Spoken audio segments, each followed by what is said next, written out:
Okay, so I wrote this entry a couple of days after Memorial Day. Um, I was in the parade with the marching band, and every year we do probably my favorite band tradition. We go back to the school on the buses, we drop the middle schoolers off, and then everyone goes to the local cemetery.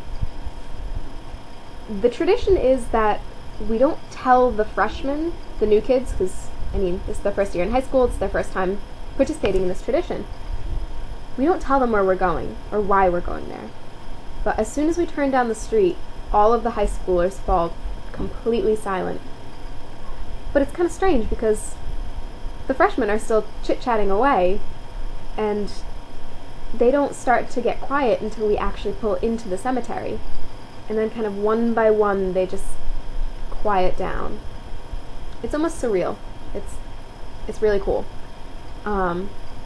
But we go through this really long, windy, crazy, narrow, bumpy dirt road through the cemetery until we get to the grave of one of the children. He used to be in band. His mom still, I mean, Mrs. Connors is always around. She takes care of everyone, no matter what. She does everything for us. And her son died one summer. It was, I think, between his senior year in college, and he was in the car with his friends, and they were going to a party or something, they were going to have a good time, and they got into a car accident, and he died. So every year we go and visit his grave, and all of these band kids in their uniforms are standing around this grave, and Doug, our band director, gives an incredible speech every year. He's a great orator, but this is always his best speech every year. And it's just so powerful. And there are so many kids that just end up crying. I mean, I'm not terrific with crying people. I don't really know what to do with them all the time. But it just is such a display of emotion. And then the whole band forms one single file line, and we all file past and hug Mrs. Connors.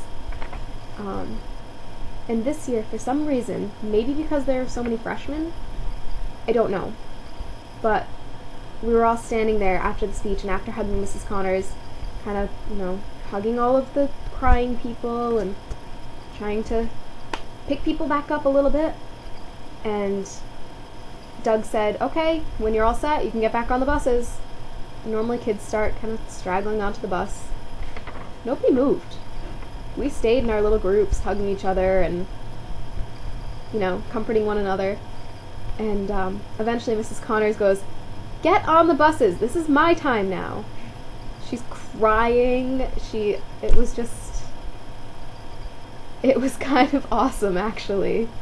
Like, she was able to try and maintain her tough exterior, like, grr, but you could tell she was just trying to keep it together until we were on the buses and out of there. So it was kind of terrible, but it's my favorite tradition we do. And then it's very strange because the bus ride out of the cemetery all the way back to school, and even when we are back at the school, kids are completely silent, other than some sniffles and some crying noises. It's quiet. And kids get into the car with their parents, and their parents are, oh, so how's the parade, and blah blah blah, and so-and-so's coming, and we're going to a cookout. The kid just is still almost shell-shocked, It's really cool. It's very sad, but I absolutely love it, because it completely brings us together, and it also reminds us that we're human. You might think you're an indestructible teenager. You're not. And I think that's a reminder kids need sometimes.